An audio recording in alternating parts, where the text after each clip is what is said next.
우리 할렐루야로 인사하겠습니다. 할렐루야. 옆에 분에게 인사하겠습니다.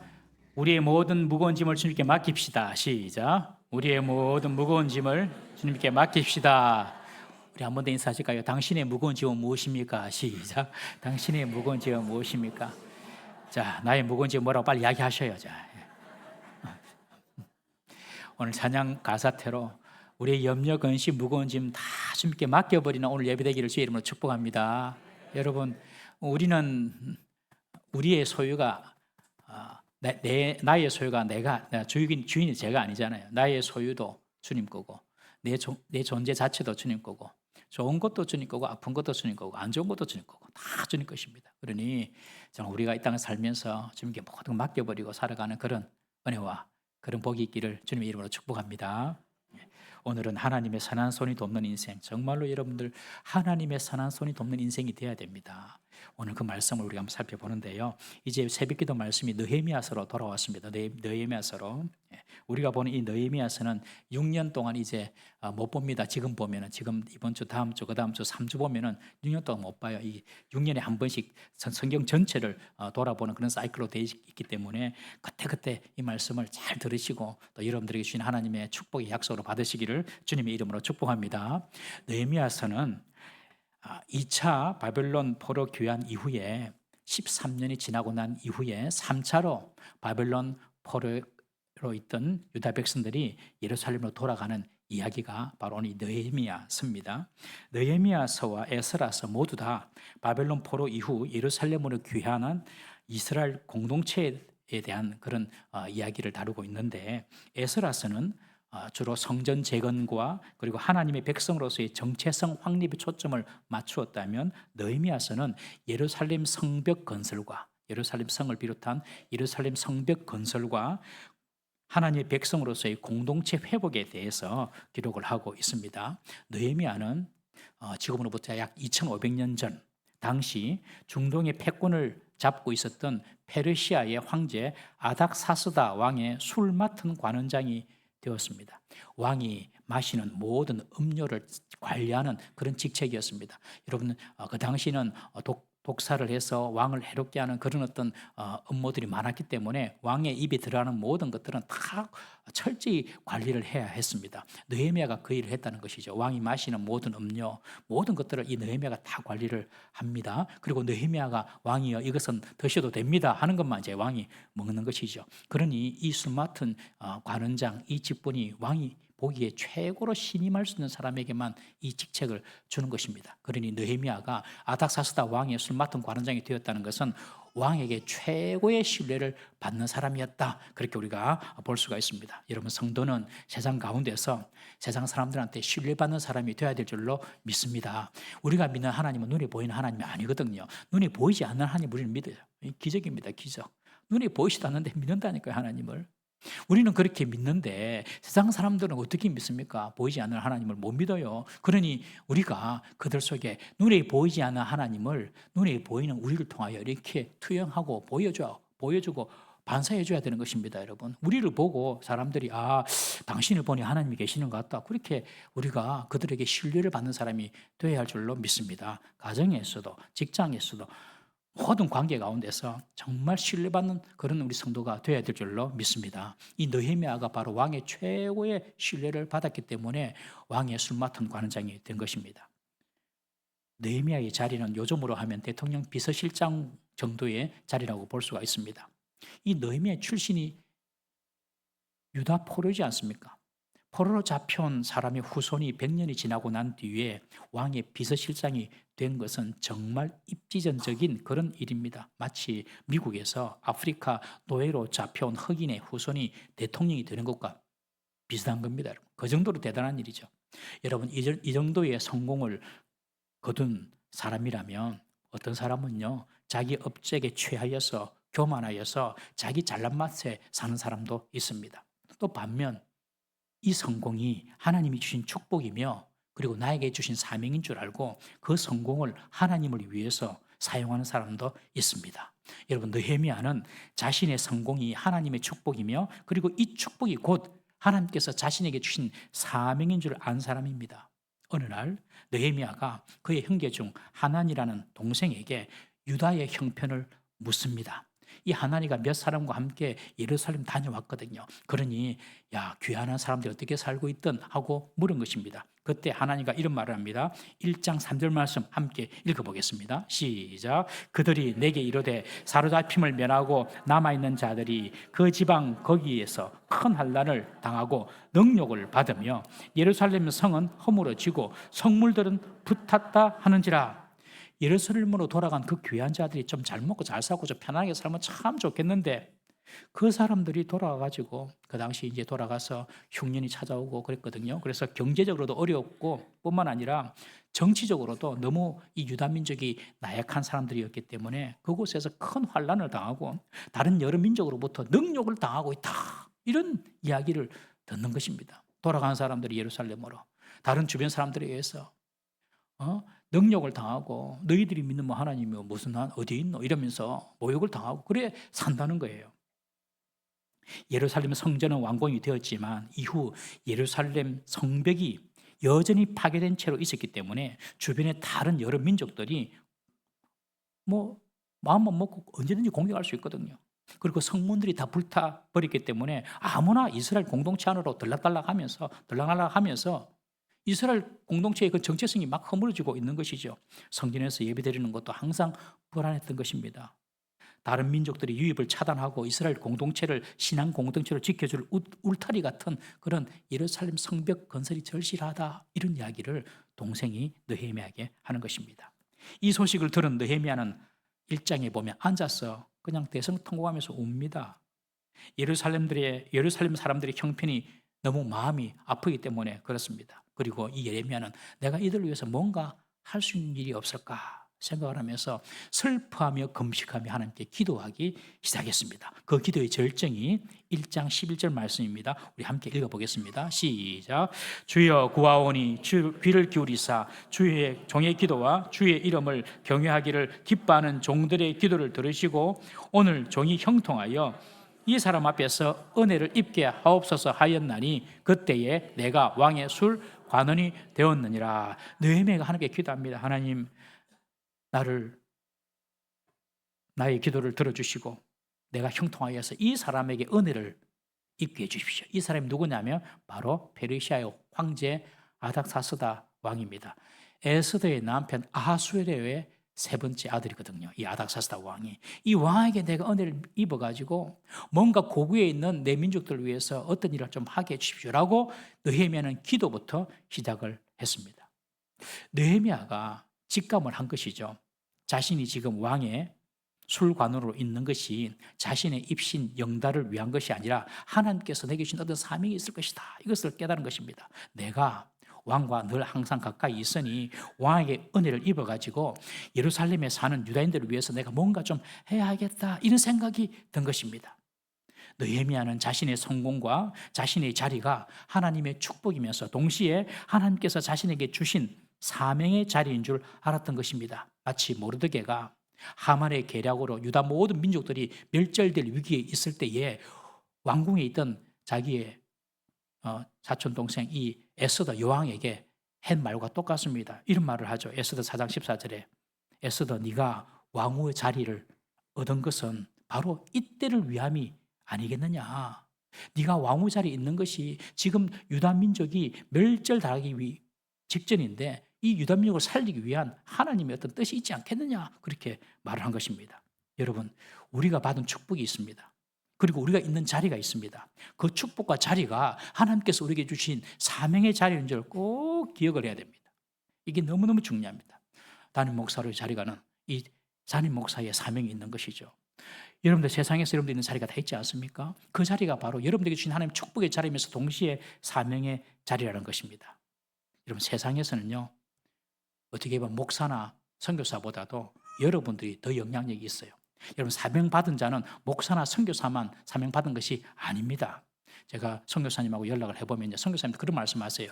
목사님 선교사님보다도 평신도 선교사가 오는 것을 더 환영한대요. 왜냐하면 기술이 있고 또 어떤 일의 어떤 전문적인 그런 분들이 와가지고 그 주민들과 그 원주민들과 함께 어울려 살면서 그들에게 뭐 기술도 가르치고 그것을 어떤 교육도 하면서 복음이 전거된다는 것이죠. 그러니 목사님, 선교사나 뭐 이런 분보다도 그냥 평신도 여러분들이 더 그곳에 영향력이 있다는 그런 이야기를 하시더라고요. 여러분 2차로 귀하는 에스라는 제사장이었습니다. 제사장이었지만은 이 3차로 귀하는 느헤미야는 제사장도 아니고 선지자도 아닙니다. 그냥 정치인이고 평신도입니다. 그러나 에스라가 못한 일들을 이 느헤미야가 합니다. 여러분 세상 속에서는요 목사보다도 여러분들이 더 영향이 더 있습니다. 그 사실을 꼭 기억해야 됩니다.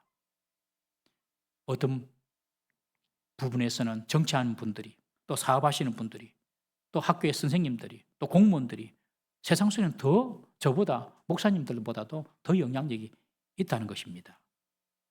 우리 노회에 어떤 장로님이 계세요. 저희 동부산 교회 장로님인데 교장이에요, 교장. 이 교장 선생님인데 어떻게 하면 아이들에게 전도를 할까 이런 생각을 하신 거죠. 근데 초등학교 교장 선생님인데 교장 선생님이라도 학교에서 이렇게 함부로 쉽게 전도를 못 하거든요. 그래서 이분이 뭐 하냐면 항상 아이들 등교길에 교문 앞에 딱 서 있답니다. 가만 서 있기만 한대요. 아이들 오면 인사하고. 그러면 이제 아이들이 등교하면서 교장 선생님 보고 교장 선생님 이름 말 안 하고 장로님 이란대요. 장로님. 자기교회 아이들이 장로님 그러면 안녕 그런데 그러면 야 우리 저 선생님 교장 선생님 우리 교회 장로님이야. 그게 전도라는 거예요. 그게. 그러면 아이들이 우리 교장 선생님이 저 교회 장로님이네. 그러고 교회로 전도가 된다는 거예요. 그래서 자기는 매일마다 아이들 등교길에 그냥 가만히 서 있답니다. 야, 우리가 목요일마다 학교 앞 전도를 하는데 어떤 학교는요 교장 선생님이 전도 못하게 해가지고 100m 근처 전걸하지 마세요 이래가지고 전도도 못하고 우리 전도하신 분들 얼마나 이런 많이 먹는지 몰라요. 여러분 세상 속에서는요 여러분들이 저보다 더 영향력이 있을 수가 있습니다. 하나님께서 나에게 주신 그 자리, 하나님께서 나에게 주신 그 축복, 그것이 바로 사명의 자리인 줄 여러분들 꼭 기억해야 됩니다. 남보다 내가 조금 더 나은 자리에 있다면 그 자리가 바로 하나님의 뜻을 이루는 사명의 자리입니다. 남보다 내가 조금 더 아는 지식이 있다면 그 지식으로 자랑할 것이 아니라 그 지식을 필요한 분들에게 나눠주는 그런 사명이 있습니다. 남보다 내가 조금 더 오래 믿었고 믿음이 좋은 분들은요, 믿음이 연약한 분들을 판단하고 무시하는 것이 아니라 그들의 믿음이 연약한 부분들을 붙들어주는 사람이 되어야 되는 것입니다. 그런 사명이 있는 것입니다. 남보다 내가 건강의 복을 받은 사람들은요, 몸이 약한 분들을 돕는 사명이 있습니다. 나에게 재능과 은사가 있는 사람은 그 재능과 은사를 통해서 교회와 다른 사람을 섬기는 사명이 있는 것입니다. 다른 사람보다 조금 더 시간적인 여유가 있는 사람은요, 그 시간을 위해서 주를 위해 봉사하고 섬기는 것입니다. 여러분 이제 12월 달 되면 내년에 봉사할 사역자들을 저희들이 신청을 받지 않습니까? 그때마다 교육자들이 참 힘듭니다. 12월 달 되면 전화 돌려가지고 성가대 좀 하시지, 교사 좀 하시지, 뭐 주차 봉사 좀 하시지, 막 난립니다. 여러분 그렇게 하지 마시고 하나님께서 내게 주신 은사가 또 재능과 축복이 무엇인지를 한번 살펴보시고 우리들에게 주신 그 하나님의 축복을 사명으로 풀어내는 그런 여러분들 되시기를 주님의 이름으로 축복합니다. 지난 주일날 추수감사절 오후 예배 때 우리 일남전도회 주최로 찬양대회를 했는데요. 저는 깜짝 놀랐어요. 어떤 여전도회는 몸빼를 입고 와가지고 찬양을 하고 율동하고 춤을 추는데 얼마나 신나게 하는지 제가 그거 보고 찬양도 저렇게 신나게 즐겁게 할 수 있구나. 그분들은 다 앞에 나와서 찬양하셔도 되겠더라고요. 얼마나 잘하시는지. 우리 교회는요 재능 있는 사람이 너무 많아요. 은사 있는 사람도 많고. 근데 교회만 오면 다 이렇게 뭔가 좀 하면 안 될 줄 알고 그렇지 않습니다. 마음껏 하지. 마음껏 찬양할 때도 손 들고 찬양하셔도 되고 춤춰도 되고 괜찮습니까? 다 되는 거예요. 춤춰도 되고. 우리 권사님 한 번씩 춤도 추시잖아요. 그치? 성령께서 감동하시 춤도 추고 우리는 좋다고 박수도 쳐주고 배우면 다 이게 주눅 들어가지고 왜 우리가 하나님 앞에 주눅 듭니까? 다 하나님의 자녀들인데 제가 지난주에 보고 제가 회개했어요. 내가 뭐 잘못하는 게 있나? 성도들이 재능과 그 끼가 있는데 그걸 발산을 시켜야 되는데 이게 뭔가 억누르는 게 있나? 이런 생각이 좀 들더라고요. 절대 그런 거 아닙니다. 여러분. 내게 주신 은사, 재능이 있으면 마음껏 여러분들 주를 위해 쓰십시오. 지난주일날 1등을 누가 했냐면 우리 시몬이 1등했어요. 시몬 회장님 누굽니까? 시몬 회장님 우리 김정희 장로님.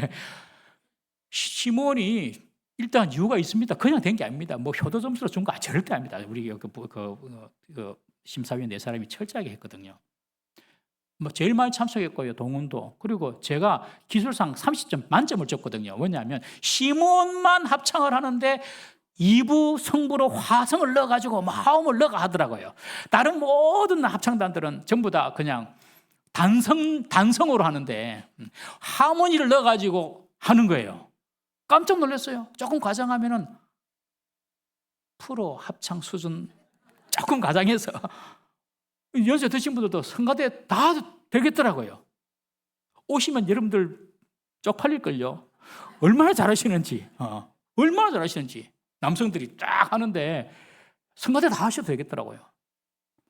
하나님께서 내게 주신 남보다 조금 더 나은 것, 조금 더 좋은 것 있으면 그냥 내게 주신 축복인갑다 끝 그러지 마시고 그것이 바로 주님의 교회를 세우고 다른 사람을 섬기는데 사용될 수 있기를 바랍니다. 그것이 사명입니다. 사명.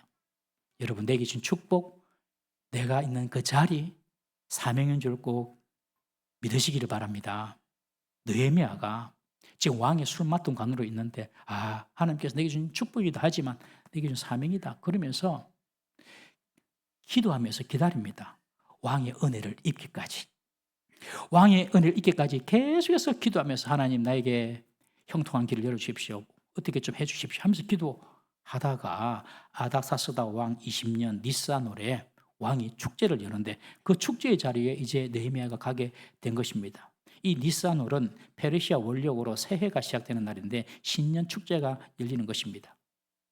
느헤미야가 고국에 대한 소식을 들은 이후부터 약 4개월이 지났습니다. 이 4개월 동안 느헤미야는 계속해서 하나님 이 왕에게 이 사람에게 은혜를 입어서 어떻게 좀 하게 해주시오 기도로 준비했던 것입니다. 여러분 그 기도로 기다렸는데 그때가 온 것이죠. 여러분 기도하면요 반드시 하나님의 때가 옵니다. 그때까지 잘 기다려야 됩니다. 보통 사람과 특별한 사람의 차이는 별거 아니더라고요. 특별한 사람은요 잘 기다리는 사람입니다. 끝까지 기다립니다. 때가 올 때까지. 보통 사람은 한 번, 두 번 하고 포기해버립니다. 보통 사람. 특별한 사람은 끝까지 기다립니다. 여러분 기도를 했으면요 기다려야 됩니다. 이 느헤미야가 4개월 전에 고국의 소식을 듣고 기도하고 기다리면서 지금 하나님께서 기회를 달라고 기도하다가 지금 오늘 기회를 만난 거죠. 느헤미야가 드디어 왕에게 나아갈 수 있는 기회가 온 것입니다. 이제 술을 들고 축제니까 왕 앞에 나아가는데 그냥 느헤미야 자신도 모르게 얼굴에 수심이 나타나게 된 것이죠. 평소와 다른 느헤미야의 표정을 금방 알아차린 이 왕이 그 이유를 묻습니다. 네가 병도 없는데 얼굴에 수심이 있네. 왜 그러냐? 여러분 생각해 보십시오. 당시 술 맡은 관원이 안색이 좋지 않은 상태로 임금이 가서 인상 찌푸리면서 임금님 술 들이서 이러면은 임금이 술 맛이 나겠습니까? 저 안에 뭐가 들은지 어떻게 알겠습니까? 저거 없애버려 이러면 끝나는 거 아닙니까 여러분? 아주 임금에게는 불편한 행동이고 그것은 자신에게도 위험한 행동이 될 수가 있습니다. 그래서 임금이 느헤미야 왕에게 네 얼굴에 수심이 있네 라고 말할 때 오늘 성경에 보니까 느헤미야가 두려워했다라고 기록합니다. 두려워했다. 임금이 살짝 마음이 바뀌어가지고 자신 어떻게 할까 봐 두려워했다. 그때 곧 느헤미야는 그 두려움을 이기고 왕의 질문에 최대한 경의를 표하면서 말을 합니다. 내 조상들 유다 땅에 있는 예루살렘에 있는 내 조상들의 묘실이 무덤이 다 황폐해졌답니다. 그리고 성문도 다 불타버려가지고 지금 내 민족들이 지금 저렇게 비참한 상태에 있는데 내 마음에 수심이 없겠습니까? 라고 그렇게 말한 거죠.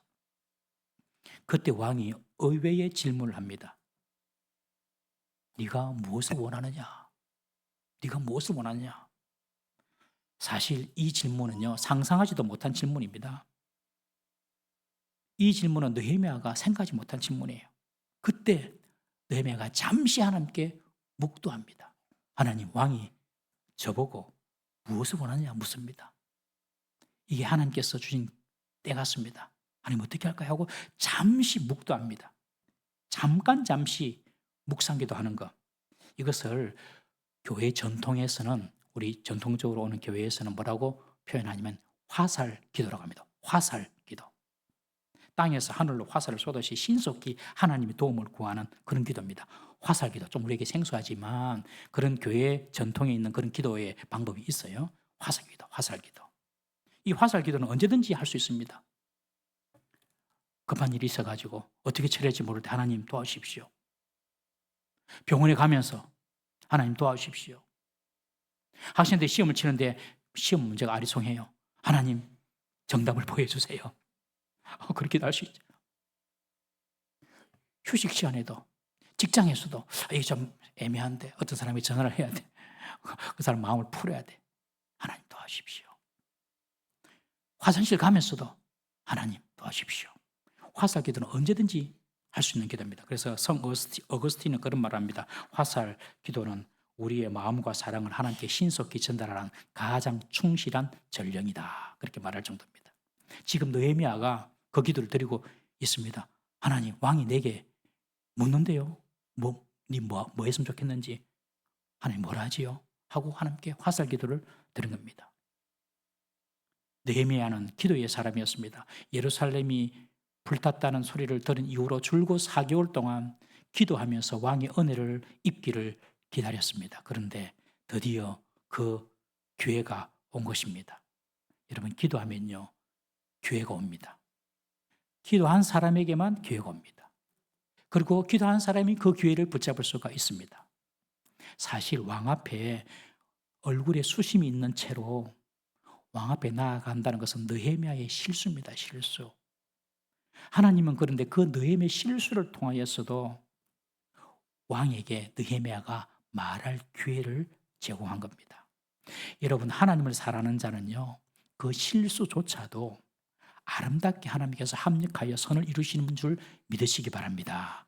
우리가 교회에 왔습니다. 이제 하나님을 섬깁니다. 하나님을 사랑합니다. 라고 고백할 수 있다면, 하나님을 사랑합니다. 고백할 수 있다면 다른 걱정 아무것도 안 하셔도 됩니다. 내 실수조차도 하나님은 합력하여서 선을 이루어 나가십니다. 느헤미야가 실수한 거라니까요. 그런데 그 실수 때문에 지금 왕과 대화가 되는 겁니다. 왕이 네 뭐 해줄까? 네 뭘 원하는데? 라고 질문한 것입니다. 그런데 이 왕의 기습적인 질문에 마치 느헤미야가 준비라도 하고 있었듯이 이 기회를 놓치지 않고 필요한 모든 것을 잘 아랍니다. 오늘 본문에 보면 놀랍습니다. 먼저 왕이시여, 내가 유다 땅에 좀 가게 해 주십시오. 나를 유다 땅 예루살렘 좀 보내가지고 성벽을 건축하는 일을 좀 할 수 있도록 허락해 주십시오. 그렇게 요청합니다. 그러자 왕이 다시 묻습니다. 얼마나 걸릴 것 같은데? 언제 돌아올래? 하고 여행 기간은 묻습니다. 모든 얘기가 그냥 순조롭게 술술술 풀리는 것 같지 않습니까? 6절에 보니까 그 옆에 왕후도 있었다고 합니다. 왕후가 딱 앉아 있어요. 아무것도 아닌 것 같지만은 왕후가 옆에 있다는 것은 어떤 이야기를 할 때 심각하게 하고 부정적인 이야기가 하기가 어렵지 않습니까? 대화 분위기가 좀 자연스럽게 되는 거거든요. 남자들끼리만 이야기하면 지 생각하고 다르다고 치고 먹고 싸우고 막 일할 수 있는데 딱 여자가 가운데 다 같이 있으면은 그렇게 못 하잖아요. 이 대화 자체가 지금 아주 이게 편안하게 지금 되고 있는 그런 분위기입니다. 그 6절에 왕후가 있다는 것이. 하나님께서는 아주 세밀하게 모든 것을 준비해 주신 것입니다. 계속해서 느헤미야가 왕에게 필요한 것을 구체적으로 아뢰입니다. 가장 필요하고 가장 우선적이 뭐냐면 느헤미야의 신분 보장입니다. 느헤미야의 신분을 보장하는 왕의 조서입니다. 이제 느헤미야가 페르시아에서 예루살렘까지 가려면 여러 성들을 거쳐야 되는데 그 총독들이 인정할 수 있는 통행의 자유로운 왕의 친서가 필요한 겁니다. 그러니 그 친서를 좀 써주십시오. 오늘날로 비자. 모든 성을 통과할 수 있는 비자를 좀 주십시오. 그리고 두 번째로 성읍 재건에 사용될 목재를 조달받을 수 있도록 왕의 살림 감독인 아삽에게 공문을 좀 보내가지고 느헤미야가 필요한 만큼 목재를 쓸 수 있도록 공문을 좀 보내주십시오. 대단한 요청을 하는 것입니다. 마치 왕이 물을 것을 예상을 하고 준비라도 한 것처럼 막힘없이 왕에게 느헤미야가 줄줄줄 나를 좀 보내주시고 통행할 수 있는 왕의 조서도 좀 주시고 성벽을 세울 수 있는 자재도 공급해 주세요. 마치 딱 준비하고 있었던 것처럼 말을 합니다. 느헤미야가 모든 것을 무엇으로부터 시작했습니까? 기도로부터 시작하지 않았습니까? 예루살렘이 불타고 성벽이 불타고 무너지고 자기의 백성들은 비참한 생활을 하고 그때부터 느헤미야는 금식하고 슬퍼 울면서 하나님께 기도로 시작했는데 그 기도를 준비하다 보니까 자기가 그 가서 뭐 해야 될지를 다 주님께서 생각나게 하신 거죠. 여러분, 최고의 준비가 바로 기도입니다. 기도가 최고의 준비입니다. 기도하면서 생각을 정리하고 기도하면서 생각을 숙성시킨 것입니다. 여러분, 무슨 일을 계획하고 어떤 일을 시행할 때 반드시 항상 기도로 준비해야 됩니다. 기도하지 않고 일을 다 저질러 놓고 하나님 어쩐데요? 그러면요, 하나님 도우시기는 도우시죠. 그렇지만 허비되는 매몰 비용이 너무 많습니다. 그냥 날아가는 시간, 돈, 관계 이런 것들이 너무 많아요. 여러분, 기도로 준비한 사람만이 무엇이 필요한 줄 아는 것입니다. 하나님께서 솔로몬에게 솔로몬, 네가 1천 번제를 드렸는데 내가 뭐 줄까? 그때 솔로몬이 백성을 판단하는 지혜를 주십시오. 바로 이야기할 수 있었던 것처럼 여러분, 하나님께서 우리에게 무엇을 원하냐 물으면 우리가 말할 수 있어야 됩니다. 그렇게 말할 수 있으려면 기도로 준비해야 됩니다. 기도로. 기도하는 사람만이 자신이 무엇을 원하고 무엇을 준비하는지 아는 사람입니다. 어젯밤에 이 말씀을 가지고 가족 예배를 드릴 때에 장일이한테 물었어요. 니는 커서 뭐 될래? 모르겠는데 그러더라고요. 니는 기도를 안 해서 그렇다. 니는 기도를 안 해서 그렇다. 여러분, 학생들이요, 청년들이요, 어떤 일을 하고 무슨 일을 하고 어떻게 합니까? 기도해야 됩니다. 기도할 때 하나님께서 아이디어도 주시고 생각도 주시고 또 그 생각에 더 깊은 어떤 좋은 방법도 보여주시고 그렇게 되는 거거든요. 이 느헤미야가 4개월 동안 계속해서 기도해 왔지 않습니까? 그러니 왕이 네가 원하는 게 뭔데? 이랬을 때 잘 이겁니다 라고 말할 수가 있었던 것입니다. 기도하면 기회가 찾아오고 기도하면 준비가 되는 것입니다. 최고의 준비는 기도다. 이 사실을 꼭 믿으시기 바랍니다. 우리 옆에 분에게 한번 축복하십시다. 최고의 준비가 기도랍니다. 시작. 최고의 준비가 기도랍니다. 느헤미야가 왕에게 이런 요구를 쫙 하니까 왕이요, 그냥 다 승낙합니다. 하나도 안 돼, 이거 없습니다. 뭐 자제 정도야, 야, 그건 너가 알아서 하면 안 되나? 뭐 이럴 수 있는데 다 승낙을 다 해줍니다. 이 왕이 하나도 거절당한 것이 없습니다. 이렇게 일이 수월하게 진행되는 것이 사실 설명이 안 됩니다, 여러분.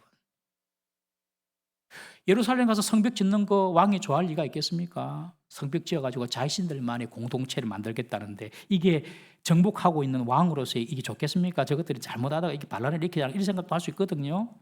그런데 그냥 다 오케이입니다. 마사 오케이. 느헤미야는 이것을 이렇게 표현합니다. 8절에 하나님의 선한 손이 나를 도우셨다. 하나님의 선한 손이 도우셨다. 하나님의 도우심이 아니라면 설명할 수 없는 일이기 때문에 그렇습니다. 여러분, 하나님이 아니면 설명할 수 없는 일들이 우리들 가운데 일어나기를 축복합니다. 하나님이 아니면 설명할 수 없는 일들이 우리 삶 가운데 일어나야 됩니다. 여러분, 그러기 위해서는 느헤미야처럼 하나님의 백성과 민족을 사랑하는 마음이 있어야 됩니다. 그리고 기도할 수 있는 그런 자세를 우리가 배워야 합니다. 여러분, 보통 우리는 무엇 때문에 근심하나요? 무엇 때문에 우리 얼굴에 수심이 있습니까, 여러분? 보통 세상살이나 돈 문제, 건강 문제, 자식 문제, 노후 문제 이런 것 때문에 우리가 사실 많이 염려하고 있지 않습니까? 지난주에 배운 대로 아무것도 염려하지 말고 오직 기도와 간구로 너희 구할 것을 감사함으로 하나님께 아뢰라.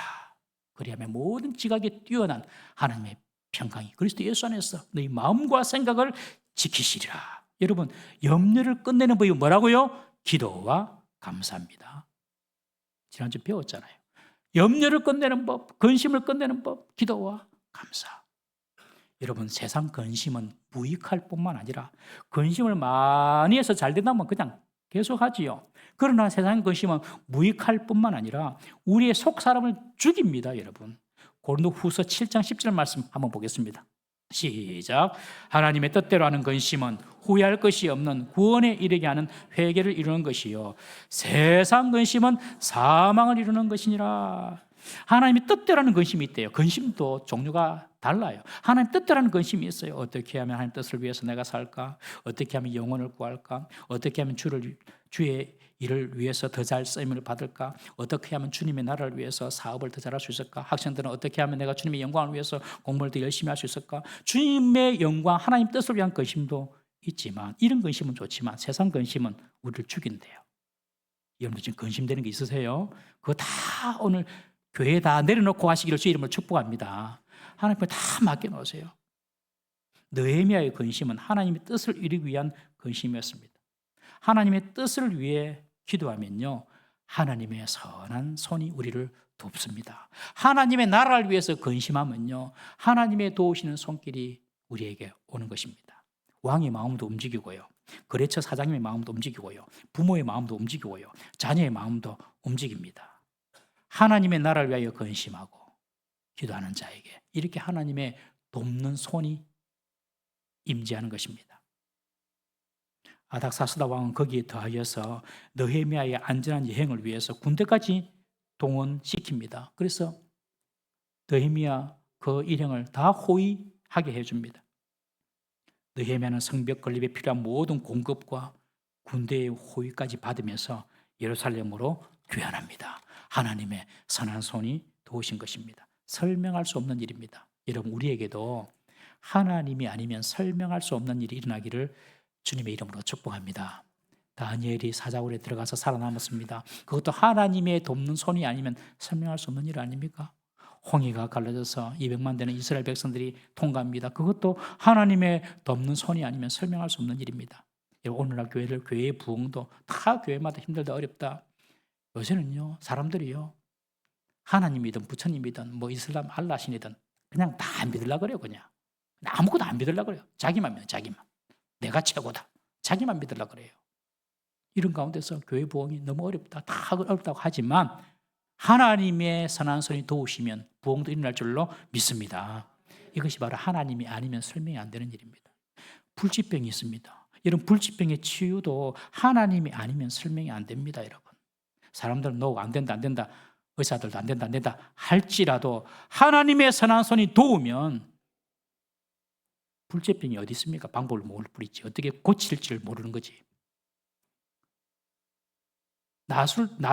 낫게 할 수 있는 의사가 없을 뿐이지 하나님의 손이 도우시면 여러분 불치병도 치유받을 수 있을 줄 믿으시기 바랍니다. 그 정도 믿음의 가오는 우리가 있어야 됩니다. 여러분 실력이 모자란 학생이 대학에 합격하는 것도 하나님이 아니면 설명이 안 되는 겁니다. 가난하던 자가 부하게 되는 것, 결핍한 자가 풍성하게 사는 것, 외롭고 고독한 자가 행복하게 사는 것 모두가 다 하나님이 아니면 설명이 안 되는 일입니다. 여러분 대한민국이 이만큼 잘 살았어요. 정말로 잘 살거든요. 2차 세계대전 이후로 독립한 나라 중에 대한민국만큼 잘 사는 나라가 없습니다. 2차 세계대전 이후에 여러 나라가 독립을 했거든요. 아시아에서도 독립하고 저기 북유럽에서도 유고슬라비아 이런 나라들이 독립하고 또 아프리카에서도 독립하고 독립한 나라가 참 많습니다. 그런데 이렇게 대한민국만큼 경제적으로 잘 사는 나라는 이스라엘 말고는 없습니다. 딱 두 나라. 이스라엘과 대한민국. 이스라엘. 그리고 전쟁까지 치러가지고 전쟁을 딛고 일어선 나라는 대한민국밖에 없어요. 하나님이 이만큼 잘 살게 한 것도 여러분 하나님이 아니면 설명이 안 되는 것입니다. 앞으로 통일도 그렇게 될 줄로 믿습니다. 통일이 정치로 되는 줄 아십니까? 천만의 만만의 말씀입니다. 경제적으로 군사로 되는 군사적으로도 아닙니다. 여러분. 동서독처럼 그냥 우리가 상상치도 못한 순간에 뻥 하고 통일이 될 수가 있습니다. 여러분 통일도 하나님이 아니면 설명이 안 될 것입니다. 빨리 통일해야 됩니다. 여러분 북한에서 오늘도 주일이라고 숨어서 예배드리는 지하교회 성도들이 있거든. 우리는 마음껏 찬양하고 기도하지만 그 사람들은 잡히면 감옥이나 총살행위이기 때문에 숨어서 예배합니다. 한 20만 명이 있답니다. 20만 명이. 여러분 빨리 통일돼야 안 되겠습니까? 하나님의 선한 손이 돕는다면 이 나라에도 통일 올 줄로 믿습니다. 하나님의 선한 손이 돕는 인생이 어떤 인생입니까? 하나님의 나라를 먼저 생각하고 그의 백성을 사랑하는 사람입니다. 하나님의 나라를 먼저 생각하고 그의 백성을 사랑하는 사람. 여러분 서로를 사랑하십시오. 교회 안에 있는 성도들을 서로 사랑하셔야 됩니다. 그런 사람에게 하나님의 선한 손이 돕습니다. 여러분 내 자녀만 귀한 줄 생각하지 마시고 우리 교회 안에 있는 모든 다음 세대가 다 귀합니다. 그렇게 다음 세대를 사랑해 주셔야 됩니다. 아이들이 지나가면요 머리도 쏟아부으면 쓰고 청년들이 지나가면 야 청년들이 너희들이 우리 교회 미래다 등도 뚜닥거려 주시고 그래 주셔야 됩니다. 내 새끼만 소중한 것이 아니에요. 다 하나님의 자녀들은 다 소중해요. 맞습니까? 그런 마음을 가지셔야 돼요. 그래 아이들 지나가면 용돈도 1,000원짜리 빼가 주기도 하고 여유가 있으면 5,000원도 주기도 하고 10,000원도 주기도 하고 종이돈이 내 주머니 속에만 있으면 종이에 불과하지만 그것이 다른 사람에게 전달되어서 그 사람이 더 좋아진다면 가치를 발휘하게 되는 것입니다. 꼭 그런 거 안 하더라도 반갑다, 잘 왔다. 여러분들 주일학교 막 돌아다니면 우리 주일학교는 예수 안 믿는 집에서 나온 아이들이 70%라 70%. 엄청 많아요. 대부분 예수 안 믿는 집에서 나와요. 얼마나 기적입니까? 잘 왔다. 누군지 몰라도 잘 왔다. 하나님 잘 믿으래. 여러분 한번 등 두닥거려 주면 되는 거예요. 하나님의 나라를 먼저 생각하고 하나님의 집을 먼저 생각하고 하나님의 나라의 아픔을 먼저 아파하고 하나님 나라의 백성의 아픔을 아파한다면 하나님께서 그 사람에게 선한 손을 보내주십니다. 바로 이 느헤미야처럼. 예루살렘 소식 듣고 그때부터 울잖아요. 나를 위하여 우는 것이 아니라 남을 위하여 울 때에 나를 위하여 흘리는 눈물이 사라집니다. 주님의 나라를 위하여 울 때에 내 집 때문에 울 일이 없어집니다. 진짜입니다. 저 부모님이 연로하신데 사실 잘 못 챙겨요. 제가 잘 못 챙겨요. 그러면서 우리 교회 어르신들은 도우려고 하거든요. 하나님께 제게 주신 마음이에요. 네가 내 백성을 살피면 내가 네 거 책임져 줄게. 여러분 남을 위하여 눈물 흘리면 내가 울 일이 없습니다. 할렐루야. 꼭 믿으시기 바랍니다. 느헤미야가 그랬잖아요. 예루살렘을 위해서 눈물 흘렸잖아요. 그의 백성, 하나님의 백성을 위해서 눈물 흘렸잖아요. 하나님의 영적인 원리는 틀림없습니다. 여러분 꼭 이 사실을 믿으십시오. 그래서 주님의 나라를 먼저 생각하고 주의 백성들을 먼저 생각하는 그런 우리 교회 되기를 주님의 이름으로 축복합니다. 두 번째로 하나님의 선한 손이 돕는 인생이 어떤 인생입니까? 느헤미야처럼 모든 일에 기도로 준비하는 사람입니다. 모든 일에 기도로 준비하고 그리고 기도 후에는 용기 있게 행동하고 결단하는 사람, 그런 사람에게 하나님께서 선한 손을 보내셔서 하나님이 아니면 이해할 수는 없는 일들이 일어나게 되는 것입니다. 사랑하는 성도님 여러분, 이대로 계속 살고 싶으십니까? 그냥 세상 일에만 빠져가지고 환경 문제 이런 조건 따라서 근심하고 걱정하고 주님의 나라, 주님의 의, 주님의 백성은 그냥 저 뒤에 있고 그냥 이대로 계속 사셔야 되겠습니까? 여러분 우리 남은 인생은 느헤미야처럼 주님의 나라와 의를 먼저 생각하고 주님의 백성들을 위해서 함께 슬퍼하고 함께 기뻐하고 그리고 주님의 나라와 주님의 일들을 위하여 먼저 기도하는 사람 될 수 있기를 주님의 이름으로 축복합니다. 그때 하나님의 선한 손이 돕는 역사가 일어나고 하나님이 아니면 설명할 수 없는 그런 놀라운 일들을 경험하게 될 것입니다. 그 하나님의 축복을 다 경험하는 우리 모든 성도 되시기를 주님의 이름으로 축복합니다. 우리 한번 기도하겠습니다. 우리 시간에 이렇게 기도합니다. 주님